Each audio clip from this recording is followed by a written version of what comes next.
حضرات علماء کرام، ذمہ داران مدینہ ویلفیئر ایسوسیشن، مدینہ ویلفیئر سوسائٹی، بزرگوں، دوستوں اور عزیز بچوں، مدینہ ویلفیئر سوسائٹی کے 38 سالہ جشن کا ایک حصہ ہے تعلیمی ایوارڈ کا یہ پروگرام۔ 38 سال کسی بھی ادارے کے لیے میں سمجھتا ہوں کوئی معمولی وقفہ نہیں ہے۔ 38 سال میں دنیا میں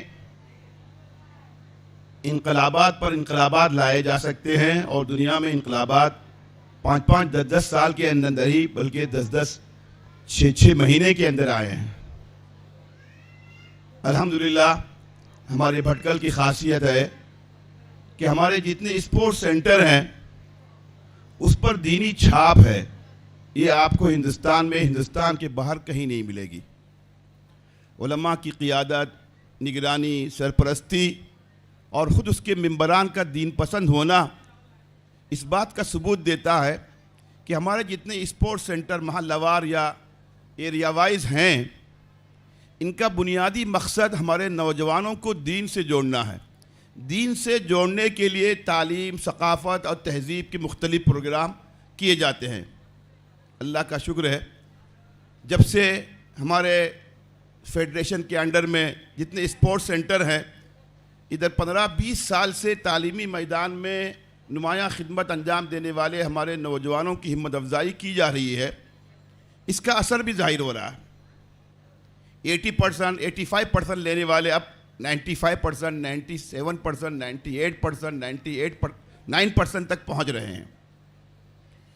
لیکن ایک مسلمان ہونے کی حیثیت سے ہمارے لیے ڈسٹنشن میں ہمارے بچوں کا آنا بھی کافی نہیں ہے۔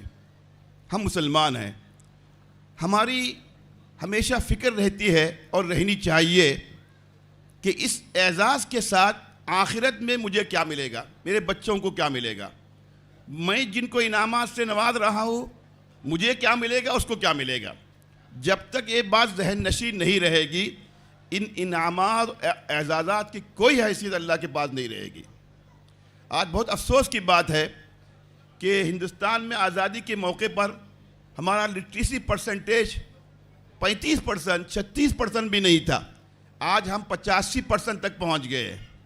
لیکن وہ کم پرسنٹیج ایمان کے ساتھ تھا، لیکن آج ہماری جو ترقی ہو رہی ہے ایمانیات اور اخلاقیات کے ساتھ ترقی نہیں ہو رہی ہے۔ یہ بہت بڑا المیہ ہے۔ ایک آدمی اچھی ڈگری لیتا ہے، اونچے منصب پر پہنچتا ہے، اس کو اس بات کی فکر ہوتی ہے کہ میں زیادہ سے زیادہ لوگوں کے درمیان ایک روشن خیال بن کر سامنے آؤں، اور دین کے تعلق سے میری جو ذاتی چیزیں ہیں میری تعلیم اور میرے اعزاز کے ساتھ ظاہر نہ ہو۔ یہ بہت بڑا المیہ اس وقت کا ہے۔ یہ سب سے زیادہ توجہ دلانے کی اس بات کی ضرورت ہے ہماری نئی نسل کو، ہمارے نوجوانوں کو، ہمارے نونہالوں کو۔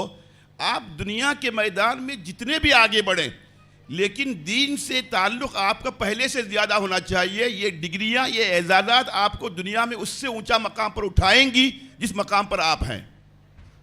میں ایک چھوٹی سی مثال دیتا ہوں، بات لمبی نہیں کر سکتا۔ ادھر بنگلور میں ایک پروگرام تھا 6-7 سال پہلے، 99 اور 98% نمبر لینے والوں کو اعزاز دیا جا رہا تھا، پورے کرناٹک کے طلباء اور طالبات کو۔ دارالسلام میں پروگرام تھا، میں بھی اس میں مہمان کی حیثیت سے جانے کی مجھے توفیق ملی، مجھے سعادت حاصل ہوئی۔ تو 95 سے ان لوگوں نے شروع کیا۔ 95 لینے والے میڈیکل میں، انجینئرنگ میں، فزکس میں، کیمسٹری میں، بائیولوجی میں طلباء آتے گئے، طالبات آتی گئی، انعامات دیتے گئے۔ اخیر میں ایک بچی آئی، وہ 99% لینے والی تھی میڈیکل میں، اور وہ بچی باقی بچیوں کے برخلاف برقعے میں، نقاب میں، ہاتھ میں دستانے، پیر میں موزے تھے، اور وہ انعام اپنا لے کر چلی گئی۔ میں نے آڈینس سے پوچھا، یہ بچی آئی، انعام لے کر چلی گئی، کیا پیغام دے کر گئی؟ لوگوں نے کہا کوئی پیغام تو، کچھ بات تو اس نے کی نہیں، تاثرات بیان نہیں کیے۔ میں نے کہا وہ پیغام دے کر گئی ہے۔ باقی بچیوں کے مقابلے میں ایک بچی پیغام دے کر گئی ہے. میں نے بہت سارے لوگوں سے پوچھا, کسی کی بات سمجھ میں نہیں آئی. پھر میں نے کہا یہ بچی یہ پیغام دے کر گئی ہے, میں 100% دین پر رہتے ہوئے بھی دنیا کے میدان میں سب سے آگے جا سکتی ہوں. یہ پیغام اس نے دیا ہے, برقعے کے ساتھ, نقاب کے ساتھ, حجاب کے ساتھ, پردے کے ساتھ, حیا کے ساتھ, شرم کے ساتھ, عزت کے ساتھ, اخلاق کے ساتھ, اور سب سے بڑھ کر دین سے تعلق کے ساتھ. یہ تصور, آج اس تصور کو پیدا کرنے کی ضرورت ہے. ہمارے ایک دوست تھے بٹکل میں, کئی دفعہ آئے, ابھی قریب میں ان کا انتقال ہوا. ہندوستان میں مسلمانوں میں سب سے ٹاپ لیول پر سول سروس میں پہنچے تھے موسیٰ رضا صاحب. جموں کشمیر میں سیکریٹری پوسٹ پہ بھی تھے, گجرات میں بھی تھے. جب بابری مسجد شہید ہوئی گورنر کے ایڈوائزر تھے. وہ بتاتے تھے گورنر کا صدر راج کے اندر ایڈوائزر رہنے کا مطلب اس وقت ہوتا ہے چیف منسٹر ہونا. اور میرے ساتھ 10-10, 15-15 اسکواڈ سیکورٹی کی گاڑیاں آگے پیچھے رہتی تھی. اور اس کے بعد واپس جو ہے میرا پروموشن کے ساتھ میں سینٹر میں پہنچ گیا. لیکن میں نے کبھی اپنے دین کے ساتھ کمپرومائز نہیں کیا. میں نے کہا کوئی اس کی مثال دیجئے. تو اس کی مثال انہوں نے دی کہ میں پرائم منسٹر کے ساتھ میٹنگ میں بیٹھتا تھا. میری عادت تھی اذان کا وقت ہوتے ہی میں پیچھے چلا جاتا تھا کمرے میں, نماز پڑھ کے پھر آ جاتا تھا. بعض اوقات ایسا ہوا مجھے 2-4 منٹ دیر ہو گئی, منموہن سنگھ جی اس وقت وزیر اعظم تھے, مجھے یاد دلاتے تھے موسیٰ رضا تمہارا وقت ہو گیا ہے پریئر کا, تم کیوں نہیں جا رہے ہو. آخر تک رہے, وہ دین پر رہے, آخر تک ایمانی ایسی کیفیت کے ساتھ رہے, میں بتا نہیں سکتا. ہمارے انجمن کے پروگرام میں, اکیڈمی کے پروگرام میں, مختلف جگہوں پر آئے تھے. وہ آخر میں جب آئے وہ ریٹائرڈ ہو گئے تھے. ان کے خلاف اتنی بڑی فائل بنی غیر مسلم متعصب افسران نے کہ یہ دین پسند ہیں اور مسلمانوں میں بہت زیادہ کام کرتے ہیں اور ان کی ایکٹیویٹیز ایسی ہے, لیکن ان کے خلاف کوئی ثبوت نہیں ملا. بٹ کل میں ہمارے اکیڈمی کے پروگرام میں آنے والے تھے, میں نے ان کا نام دیا تھا چیف گیسٹ کی حیثیت سے. اچانک مجھے ان کا فون آیا, الیاس ایک بات میں آپ سے پوچھنا چاہتا ہوں. میں نے کہا سر کیا بات ہے. کہنے لگے میں تو ریٹائرڈ ہو گیا ہوں اور آپ کے یہاں آنے کا میں نے ٹکٹ بھی بنایا ہے, لیکن مجھے اس وقت منموہن سنگھ کا فون آیا ہے کہ ایک ڈیلیگیشن کو لے کے فرانس جانا ہے اور مجھے اس کو لیڈ کرنا ہے. میں نے معذرت کر دی کہ مجھے فلاں جگہ جانا ہے, پہلے سے میرا اپوائنٹمنٹ ہے. تو منموہن سنگھ نے کہا موسیٰ رضا اگر تم نہیں جاؤ گے ہندوستان کا اربوں روپے کا نقصان ہوگا اور میں اس ڈیلیگیشن کو بھیجوں گا نہیں تمہاری لیڈ کیے بغیر.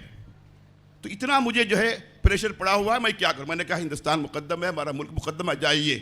تو میں یہ بتا رہا ہوں کہ ایک آدمی ریٹائرڈ ہو گیا دین کے ساتھ, لیکن حکومت اس کی خدمت لینے پر مجبور ہے. تو اگر وہ سیکولر رہتے اس سے بڑے بڑے افسر آئے, لیکن ان کی وہ اہمیت نہیں تھی. آج ہمارے بچوں کو یہ بتانے کی ضرورت ہے آپ دنیا میں نوبل پرائز حاصل کریں لیکن دین سے آپ کی جو ہے نسبت کے اندر کمی نہ آئے.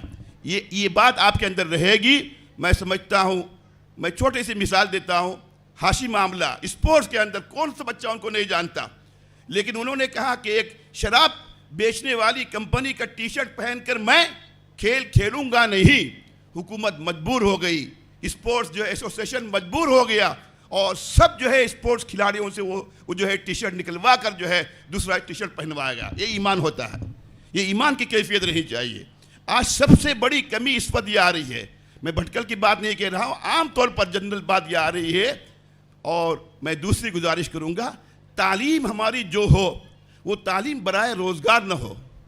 آج ہم جو ہے اپنے پروفیشن کا انتخاب کرتے ہیں, مجھے معاف فرمائے, بچہ دیکھتا ہے ڈاکٹر اتنا کما رہا ہے مجھے ڈاکٹر بننا ہے, کوئی کیمسٹری والا اتنا کما رہا ہے اس لیے مجھے کیمسٹری میں اور فزکس میں جانا ہے, بایولوجی میں جانا ہے. یورپ اور امریکہ میں ایسا نہیں ہوتا. نتیجہ یہ ہے کہ ہندوستان میں جتنے ڈاکٹر اور انجینئر اور پروفیشنل لوگ خالی ہیں عہدوں سے, اتنے خالی دنیا میں کہیں نہیں ہیں. اس لیے کہ ان عہدوں کا انتخاب انہوں نے اپنی صلاحیتوں کی بنیاد پر نہیں کیا, دنیا کی لالچ میں اور تنخواہوں کے لالچ میں کیا. یورپ میں امریکہ میں ایسا نہیں ہوتا. بچے کو جانچا جاتا ہے مہینوں نہیں سالوں تک, پھر بچہ کسی نتیجے پر پہنچتا ہے, پھر بچہ اپنے پروفیشن کا انتخاب کرتا ہے. آج ہم کو اپنے پروفیشن کا انتخاب اس بنیاد پر کرنا چاہیے. بچوں کی کاؤنسلنگ ایسی ہونی چاہیے. تیسری بات, سب سے بڑی بات یہ ہے کہ ہماری تعلیم سے ہماری قوم کو اور ہماری ملت کو, ہمارے ملک کو فائدہ پہنچے. آج تعلیم کا سب سے بڑا ذریعہ یہ ہے کہ بچے ہمارے سول سروس میں جائیں.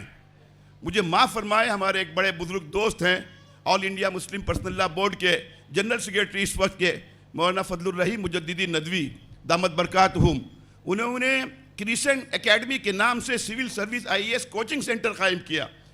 مجھے وہ کبھی کبھی فون کرتے ہیں، کبھی میل کرتے ہیں، کبھی واٹس ایپ کرتے ہیں. ایک دفعہ انہوں نے کہا کہ ہندوستان میں جتنے 35 یا 40 مسلمان آئے، 10 میرے ہمارے اکیڈمی سے جو ہے بچے سلیکٹ ہو کر آئے اور جو ہے وہ IAS اور IPS افسر بن رہے ہیں. اس پر میں نے مضمون لکھا کہ ہمارے ملک کو آپ 2 IAS افسر دیجئے، 10 پارلیمنٹ کی ممبران کی ضرورت نہیں ہے. پارلیمنٹ کا قانون ممبران نہیں بناتے، حکومتیں نہیں بناتی، پارٹیاں نہیں بناتی. جو قانون بنتا ہے یہ سول سروس کے لوگ بناتے ہیں. سول سروس کے لوگ 5 سال کے لیے نہیں آتے، 22 سال کے بعد ان کا انتخاب ہوتا ہے، 60 سال تک رہتے ہیں اور پورا ڈرافٹنگ کا معاملہ، منصوبہ بنانا، بل بنانا، سب کچھ بنانا ان کے ہاتھ میں رہتا ہے. اگر 10-20 ہمارے مسلمان آج ہوتے، آج ہم کو وہ نوبت نہیں آتی. اس کی چھوٹی سی مثال یہ ہے کہ مولانا علی میاں صاحب رحمۃ اللہ علیہ کے زمانے میں جب شاہ بانو کا کیس آیا پورے ہندوستان میں ہنگامہ ہو گیا، مسلمان سڑکوں پر آ گئے. بٹکل میں بھی جلسہ ہوا، محی الدین منیری صاحب رحمۃ اللہ علیہ زندہ تھے. حکومت مجبور ہو گئی اور بل واپس لے لیا اور پارلیمنٹ میں ایک پرائیویٹ بل پیش کیا گیا اور اس بل کی بنیاد پر سپریم کورٹ کے فیصلے کو کالعدم قرار دیا گیا، ایک مسودہ بنا کر پیش کیا گیا. لیکن اس زمانے کے IPS اور IAS افسران میں ایسے لوگ تھے جنہوں نے اس کے اندر ایسے شوشے چھوڑے، آج معلوم ہوتا ہے اس بل کا کوئی فائدہ نہیں. ایک چھوٹا سا جملہ اس کے اندر تھا، ایک چھوٹا سینٹنس تھا، اس نے وہ کام کیا جو حکومتیں نہیں کرتی ہیں. وہ متعصب، وہ فرقہ پرست ذہنیت کے لوگ اس زمانے میں تھے جنہوں نے اس پورے بل کے اندر جو 400 اور 500 صفحے کا بل تھا 2 جملے ایسے شامل کر دیے جس کی وجہ سے آج جو ہے 25 سال کے بعد اس بل کی کوئی حیثیت نہیں رہتی. یہ ہے سول سروس کے اندر. میں ہمارے سوسائٹی کے ذمہ داروں سے کہوں گا ایک ٹارگٹ بنانا چاہیے ہم کو. پہلے مرحلے میں کامیاب نہیں ہوں گے، اس میں اسٹیپ ہوتے ہیں، اورل، ریٹن اور انٹرویو، اور بچے کامیاب ہوتے ہیں. اور اکثر میں نے دیکھا جو 100% ٹاپ لیول کے جو بچے IAS میں آتے ہیں ان سے انٹرویو لیجئے، ہم 4 دفعہ ناکام ہوئے تھے، ہم 3 دفعہ ناکام ہوئے تھے، ہم 2 دفعہ ناکام ہوئے تھے. تو مایوس ہونے کی ضرورت نہیں. ہماری قوم میں اس وقت اس کی ضرورت ہے. ایک پلان بنانا چاہیے. ہمیں 5 سال کے اندر مدینہ ویلفیئر سے 2 IAS افسر دینے چاہیے. یہ 2 IAS افسر 100 پارلیمنٹ کے ممبران پر بھاری رہیں گے، صوبائی حکومتوں پر بھاری رہیں گے. ہم یہ نہیں کہیں گے ہمارے فائدے کے لیے، بلکہ انسانیت کے فائدے کے لیے، قوم کے فائدے کے لیے وہ ایک روشن خیال بن کر ملک کی ہمدردی کریں گے. تو یہ چیزوں کی ضرورت ہے. میں نے 2 باتوں کی طرف توجہ دلائی. تعلیم میں ترقی بہت مبارک لیکن ایمان کے ساتھ، تعلیم میں ترقی بہت مبارک لیکن اخلاق کے ساتھ، اپنے رب سے تعلق کے ساتھ. لوگ بار بار کہتے ہیں قرآن مجید میں تعلیم کی اہمیت اقرا ہے، لیکن اقرا نامکمل ہے. اقرا کے ساتھ بسم ربک الذی خلق ہے. وہ تعلیم جو خدا سے جوڑے، انسانیت کی ہمدردی پیدا کرے، اخلاق پیدا کرے، حیا پیدا کرے، عفت پیدا کرے، انسانیت کی ہمدردی پیدا کرے. ورنہ وہ تعلیم جو انسان کو روزگار دلائے، جو انسان کو مالدار بنائے، جو انسان کو عہدوں پر پہنچائے، اللہ کے نزدیک اس کی کوئی حیثیت نہیں. اقرا کے ساتھ بسم ربک الذی خلق. تو میں سمجھوں گا ہماری کامیابی اس وقت ہوگی مدینہ ویلفیئر سوسائٹی کی کہ ہم 5 سال کے اندر پلان بنائیں. کوئی ضروری نہیں کہ مدینہ ممبران کے اندر ہی آپ اس کی کوشش کریں. آپ اسکولوں میں جائیں، آپ کالجوں میں جائیں، آپ یونیورسٹیوں میں جائیں. ہمارے شہر کے مختلف علاقوں میں لوگ رہتے ہیں، ان سے ملیں، ان سے چوائس کریں. 50 بچوں کو منتخب کریں گے، اس میں اخیر میں رہ جائیں گے 10 میں سے 2 کامیاب ہوں گے، 1 IAS افسر بنے گا. ایک ٹارگٹ لینا پڑے گا، انت تک کوشش کرنی پڑے گی، پیچھے رہنا پڑے گا. اس کے لیے لاکھوں نے کروڑوں روپے خرچ قوم کے ہو جائیں، لیکن وہ ایک شخص ملت کو کیا کہتے ہیں دین سے وابستہ رکھنے میں سب سے بڑا معین اور مددگار بنے گا. ایک تو بات یہ میں نے کہی کہ سول سروس کے اندر توجہ دلائیے، اور دوسرے بچوں کی ذہن سازی. میں اخیر میں کہتا ہوں اس وقت جو اخلاقی انارکی پوری دنیا میں ہے، بے حیائی، مجھے معاف فرمائے، شراب نوشی، ڈرگس، ہمارے شہر میں آپ یقین نہیں کریں گے چھوٹے چھوٹے بچوں میں، جس کا تصور ہم یونیورسٹی کے بچوں میں نہیں کرتے تھے، آج جو ہے پری پرائمری کے بچوں میں وہ چیزیں آ گئی ہیں. قلم کے نام سے، حقے کے نام سے، فیوکول کے نام سے، اس کے نام سے، اس کے نام سے بچے سونگتے ہیں، کلاس میں اونگتے ہیں، مسجد میں آتے ہیں، ان کی آنکھیں لال نظر آتی ہیں۔ ایک بڑی پلان کے ساتھ ہمارے بچوں کو منشیات میں اور ڈرگس کے اندر مبتلا کیا جا رہا ہے، اور والدین کو پتہ نہیں کہ بچے اپنے بستے میں کیا رکھتے ہیں، کن کے ساتھ جاتے ہیں، کن کے ساتھ ملتے ہیں۔ ان سب کا حل یہ ہے کہ ہمارے اسپورٹس سینٹر اسپورٹس پر سب سے زیادہ توجہ دلائیں۔ ہمارے مقابلے ہوتے ہیں، لیکن سال بھر عصر سے مغرب تک جو کھیل کا تصور تھا ختم ہو گیا۔ ہمارے بچپن میں ہم دیکھتے تھے یہاں زخم ہے، یہاں پٹی ہے، یہاں ہڈی ٹوٹی ہوئی ہے، بچے کھیلتے تھے، کودتے تھے، زخمی ہوتے تھے۔ آج زخمی ہونے کا تصور نہیں ہے، کھیل ہی نہیں ہے ایسا۔ بچوں کو انگیج رکھیے، عصر سے مغرب تک بچے تھک جائیں گے، رات کو جلدی سوئیں گے۔ آج بچے کھیلتے نہیں، آج بچے تھکتے نہیں۔ ہمارے خالی جو ہے سالانہ اسپورٹس کے مقابلے نہیں ہونے چاہیے، سال بھر پرانے کھیل، نئے کھیل۔ میں سمجھتا ہوں چاہے اس کے اندر پیسے زیادہ لگے، لیکن بچے یہاں متوجہ ہو جائیں گے تو ان کا وقت بچے گا، ورنہ وہی 2 گھنٹے فلم دیکھنے میں، یوٹیوب دیکھنے میں، واٹس ایپ دیکھنے میں، غلط چیزوں میں چلا جائے گا۔ ان کو یہاں پر انگیج کیجئے، پھر دیکھیے انشاءاللہ ان بچوں کو، پھر آپ جو ہے ان کے پیچھے محنت کریں گے تو یہ بچے انشاءاللہ پھول بن کر نہیں، موتی بن کر نہیں، ہیرے بن کر نہیں، جواہرات بن کر ہمارے سامنے آئیں گے، اور ایمان کے ساتھ اور اخلاق کے ساتھ قوم ملت کی پوری قوم کے اندر نمائندگی نہیں کریں گے بلکہ پوری دنیا میں نمائندگی کریں گے۔ میں جتنے بچے کامیاب ہوئے ہیں، جتنے بچوں کو انعام دیا جا رہا ہے، میں سب سے کہوں گا کہ آپ کو رکنا نہیں ہے، آپ کو آگے جانا ہے۔ ہماری قوم کے اندر ایسے ادارے نہیں، ایسے افراد ہیں جو خاموشی کے ساتھ ایسے بچوں کی جو ہے پشت پناہی کرتے ہیں، جو تعلیم کے اندر آگے بڑھنا چاہتے ہیں، اور ان کی جو ہے خیر خواہی کرتے ہیں، اور ان کی ہمدردی کرتے ہیں، ان کی مالی مدد کرتے ہیں، اور عزت کے ساتھ، عزت نفس کے ساتھ ان کو آگے بڑھاتے ہیں۔ آپ ہمت کیجئے، رکیے نہیں، لیکن ایمان کے ساتھ، اخلاق کے ساتھ، اور فارغ ہو کر، گریجویٹ بن کر، انٹلیکچوئل بن کر، اور اچھی کوالیفائڈ بن کر آپ کو صرف کمانا نہیں، اپنے خاندان کا نام روشن نہیں کرنا ہے بلکہ قوم و ملت کا اور ملک کا نام روشن کرنا ہے۔ اس نیت کے ساتھ آپ ان انعامات کو لیجئے، پھر اللہ کی مدد ہوگی، پھر اگلا جلسہ انشاءاللہ ہوگا۔ یہاں پر سیکریٹری صاحب، صدر صاحب اپنی جو ہے کارگزاری سنائیں گے کہ ہمارے بچے سول سروس میں کوچنگ میں چلے گئے ہیں، 6 بچے ہیں، 8 بچے ہیں، اگلی بھی انشاءاللہ ہمارے جلسے میں پھر انعام ملے گا۔ یہ بچہ کامیاب ہو گیا، یہ بچہ ملک کی خدمت کے لیے منتخب ہوا۔